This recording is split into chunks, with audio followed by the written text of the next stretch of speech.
So I want to talk to you about the best waiter that I've ever had and how it relates to your fitness business, specifically from a customer service perspective.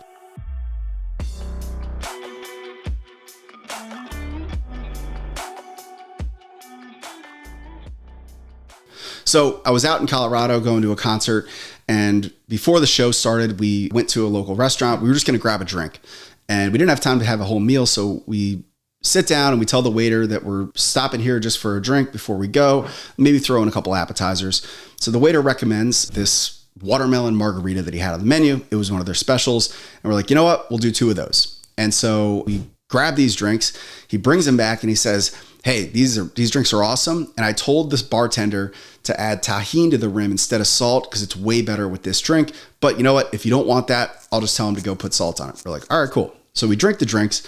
We also put in an appetizer for fucking fried Brussels sprouts, right? So we put our food in, and the waiter goes and he comes back with the Brussels sprouts and he says, hey, listen, I told the chef that it was your only meal. So I told him to really load it up so you could get full because you're not going to have anything else. We're like, okay, cool. And then finally, we finished our meal and we asked for the check, and he says, hey, listen, I'll go get the check. I know you're in a rush, so I can actually just take care of it right here for you. And he had a mobile checkout system. So we check out and we go about our way. And I remember thinking that guy was an A player operating at the top of his skill level. Now, what was about that experience that made him so good? So I'll tell you, the first thing was when we ordered the drinks, I didn't verify this, but I am almost certain that we got the cocktails exactly as they were listed on the menu. I would be willing to bet that he didn't go above and beyond to tell the bartender to give us tahini instead of salt, and that's just how they came. But he made a point to emphasize the work that he did to go above and beyond, to tell us that he put a special order in to give us this special thing because it's going to make him look better. Now, the same rule applied to our Brussels sprouts. So I'd be willing to bet that we got just the standard serving size of Brussels sprouts from the menu, that he did absolutely nothing with the back convincing the chef to give us extra heaping of quantity.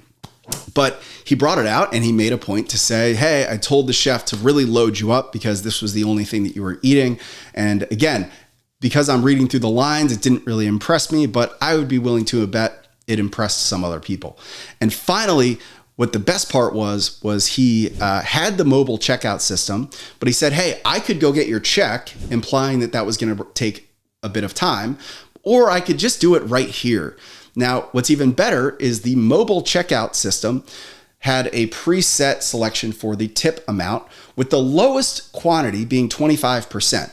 So not only did he guarantee an improved customer service experience by avoiding the wait of waiting on the check, but he also almost guaranteed himself a minimum of a 25% check, where if he went and got a regular check, I probably would have done the 20%, most likely because I don't know the easy math for 25% like I do 20%. So how does all of this apply to your fitness business? Number one is an understanding that people have no idea what we do.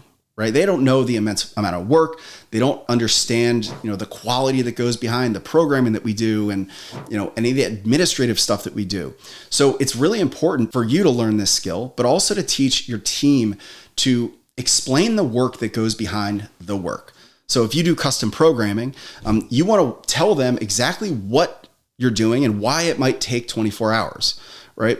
If you want to associate your product with a really high value, the worst thing you can do is use words like no problem and, coming right up, right? You want them to know that this does require time, this does require effort, that when they come in, their program's going to take 24 hours because we have to go and write it and design it for you. That's at least in our company, the way it works.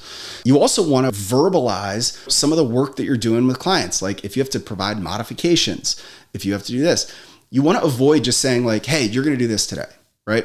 Or the workout's here, you're going to be doing this. Provide more context. People's perceived level of effort is what they assign value to. So instead of just saying, hey, you're going to do this today, you would go to a client and say, hey, listen, I see you kind of coming in here and you're limping a little bit on your left knee. We have squats in the workout today, but I'm going to switch you over to, kettlebell hinge pattern so that, it's easier on your knee, right? That little extra effort is going to go a really long way for the perceived effort that they are getting and value that they are getting from your service. So you always want to make sure that you're explaining and providing context for the work that you're doing so that they see and understand the value behind it. And then finally, with that trick with the check, just a good reminder to always ask in the moment for the upsell, for the referral, or to get whatever you want, right? So if finalize a sale and saying, hey, I actually have some protein in the back. Do you want to get a sample of our protein to go with you today? Or we're running a big discount on our pre-workout. I could grab one for you if you've never tried it. And listen, if you don't like it, you can just return it at no cost, right? So always just a good reminder to ask for the upsell or referral, because you're going to guarantee to get it if you don't ask, or if they leave and you send them an email or text message afterwards. All right. So that is how that waiting experience reminded me of some really essential customer service tips that you can apply to your business. Hey guys, thanks for watching. If you like this content, make sure that you like and subscribe to get more of the content that you want to see about growing your fitness business. You can click any of the videos here to see other episodes, but I want to hear from you. So drop some comments into other content that you would like to see.